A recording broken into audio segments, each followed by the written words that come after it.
the freaking time. Well, John, That's not good. the time where... Okay, it's That's not good. 17:18. Where do we need to be, John? Yeah, we got this. I was hoping to reach Amsterdam like after 6.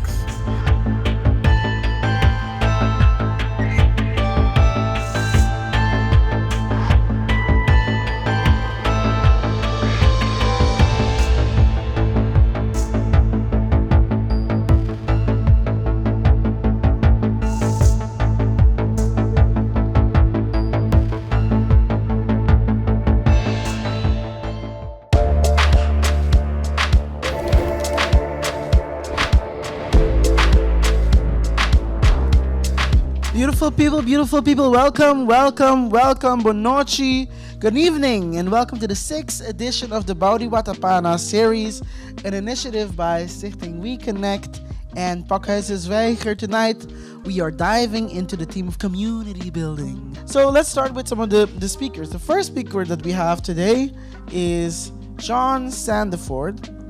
Born in St. Martin and raised in Europe, John Sandeford is an entrepreneur, designer, and philanthropist. As founder of Antonio Media and co-founder of Rebuild St. Martin, he combines creativity and community impact driven by a long mission to make a difference and inspire others to do the same. Put your hands together. Woo! Glad to have you here, John. Thank you.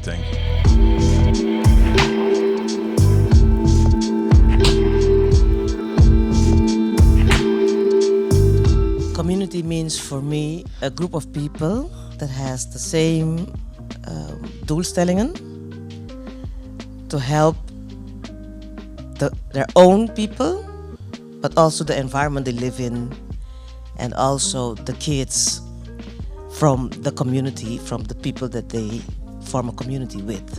She took some of the words right out my mouth. I would say community is home. Community is legacy. Community is the friends, the family, the ones that are close to you, but also those that are far from you. Because definitely in the diaspora sense, this is already community. Most of the faces in here I don't know, but I think by the end of the night I'll get to know some. And that community can stretch beyond the seas and also give you that feeling of home even when you're far from home.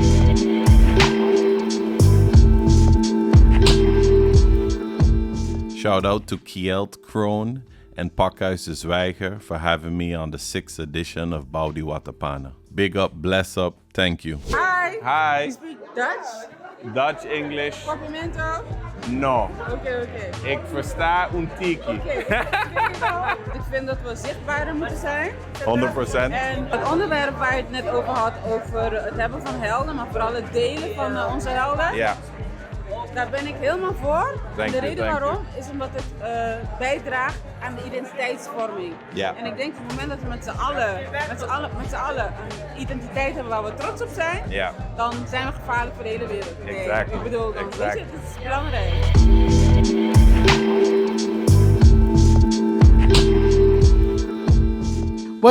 What has inspired you to start doing your community-focused work? I'm not even sure if I would also call it community. We could call it potatoes, you know? Yeah. What has inspired me? Well, funny enough, I had the pre-alignment and I kind of went pretty in-depth and personal. So perhaps I should also open up that Pandora's box here. But a few years ago, I was part of a mastermind and I had a business coach. And within 20 minutes of first meeting this guy, he wrote 2 words on a flip over. And he said, "This is your purpose." And I was like, how the hell does this guy know me within 20 minutes of a conversation? But the words were role model. And it really hit me like a ton of bricks because I went back in life and really saw that it has always been an element of my identity. So for those that don't know me, I come from a pretty large family. I have 6 sisters and no brothers. I have 18 nieces and nephews, 6 grandnieces and nephews. So you can do the math. So the community already began at home and having to play the role of uncle already as a kid and having a certain amount of responsibility from young. And I just saw that continued on in life, that I always felt that once I figured things out and discovered things, I always had a need for sharing. So once I got onto my entrepreneurial path and saw that there were other ways of succeeding, because many times from the Caribbean, we're pushed in particular safe paths, the lawyers, the doctors, so going off of the beaten path is not something that is usually encouraged. And because I chose to go off the beaten path and became somewhat successful at it, I also felt that I needed to share that back with the community. So it's that role model aspect has been sort of the driving force in the community building, to show our community that you can achieve things and you don't always need to have the validation from outside or others. You can also pull up your own pants and get out there and grind and make it happen.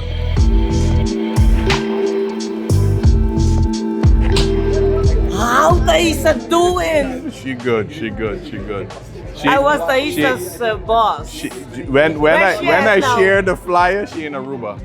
She went back? She went back 5-6 years ago. Yeah. Oh my God. Yeah. How long is she there already? Because I quit. 5 or 6 years, I think. It's a little I while. stopped there in 2017. Okay, yeah. So it was a little while after that. Yeah. Okay. That's funny. Because when I shared the flyer on social media, then she's like, "That's my old boss." I was like, "Oh Thaisa wow, was a small very world." good worker. She was quiet, but She's worked. strict.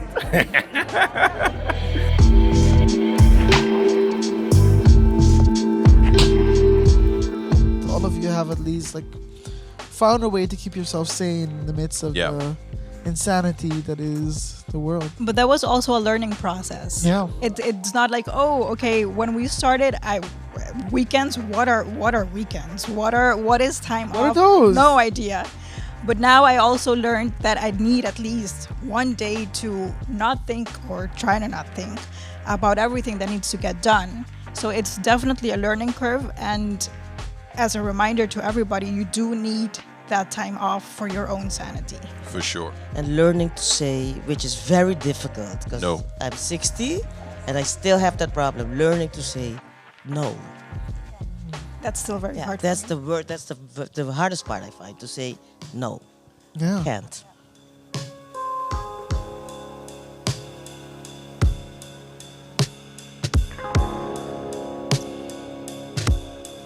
When I was younger, I used to think that the salt in my tears came from the sea. For every agent, weekend I'd visit, in the ocean I'd leave a part of. Now, before we round off, obviously, instead of the reverse where you guys ask questions to the people here, I have questions for all of you. The first question: when you think about the Dutch Caribbean community here, what's one thing you feel proud of and one thing you wish we could do better together? What I'm proud of is, as all the other speakers said, the creativity and our young people coming up. But what we should do is try to learn to connect, try to find each other. There are so much of us. I've been to different talks and I've met anthropologists, IT, and I don't even know that these young professionals exist. We can't find each other. So make a platform where we can find each other and know that we are there. So if we need each other for anything, we can find each other.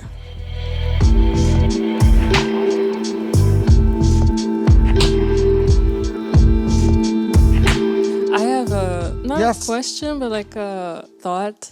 I sometimes find it hard to reach out to my community because I'm here and I feel like I'm fundamentally different from who I was when I left. And I don't know, I'm not the same. None of us are the same. And we're in a different context. And it's like you're different, you're more, I don't know, assimilated.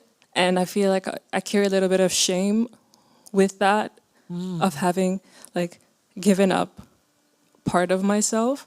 So that's why I find it hard to reach out, because I'm afraid that people will see that I've given up part of myself. So I don't know if anybody else deals with that or how they deal with that. But I still try to. Thank you. Thank you for sharing. Yeah.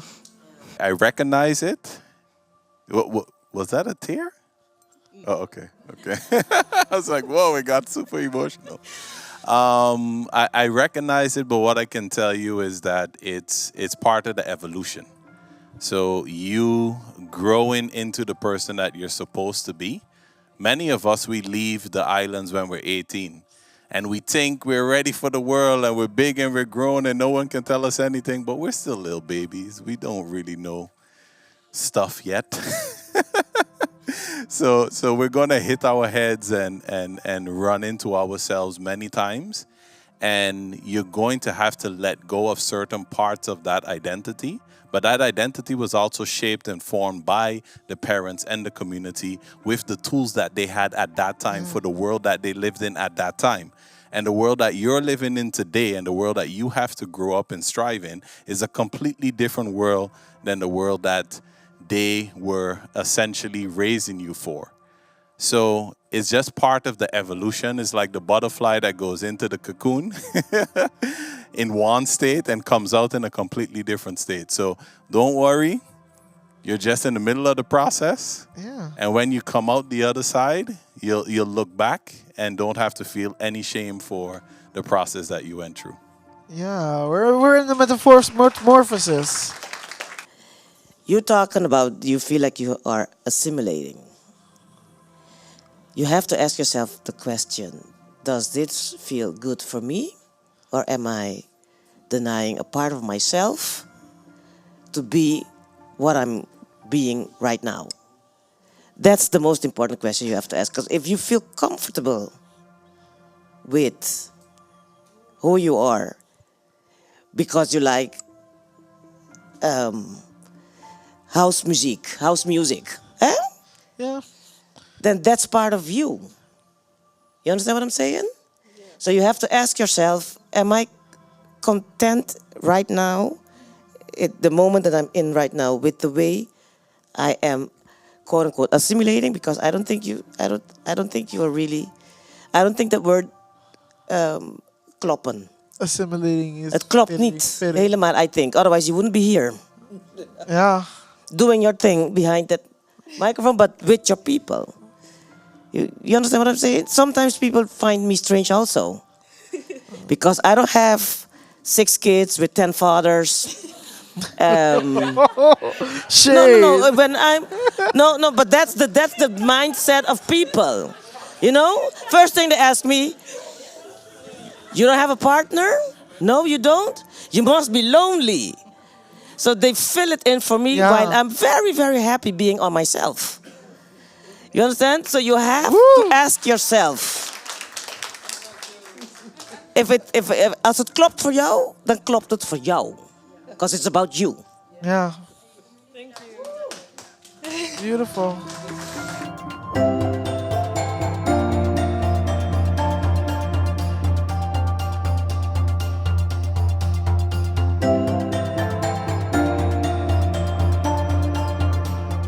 The other day I met this lady called Lucia Beck from de herdenkingscomité slavernijverleden. They are also present here. And she was telling me that like the first and the second and the third generation from Dutch Caribbean, we are 800,000 here in the Netherlands. 800,000. So I think it's up to all of us, and I'm also participating in that, to like connect with each other. Because if we're truly 800,000 people here in the Netherlands, we have a lot of capaciteit.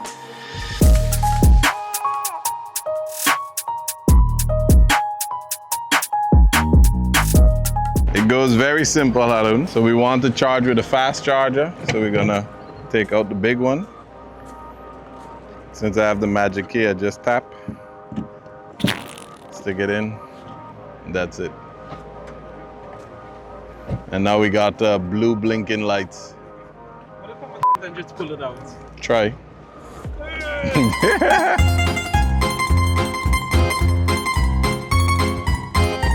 This is a first for me.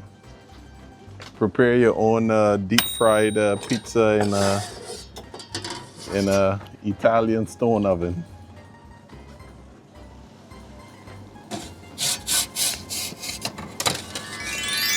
Oh, that's looking quite done, right? Yeah, it is.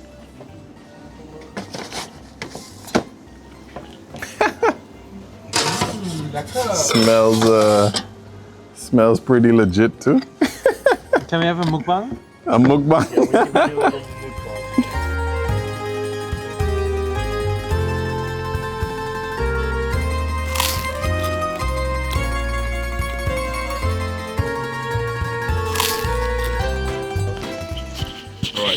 Oh, you have to say it.